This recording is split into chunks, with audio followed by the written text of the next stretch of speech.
инструкция по установке электропривода в багажник от Geely Atlas Pro.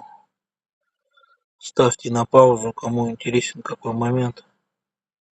Вот мне пришел электропривод, а инструкцию по установке продавец не положил в набор. Выслал такую. Проблема была с зеленым проводом, который я не знал, куда подключить. Ну, в общем, здесь я его нашел, подключил. Багажник закрывался с пульта и закрывался с кнопки салона.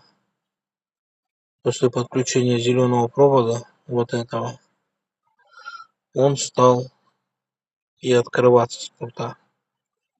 Ну, до того, как провод не был подключен правильно,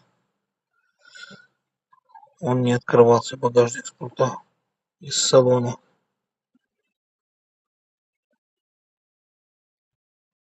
Ну, в общем, собственно, все.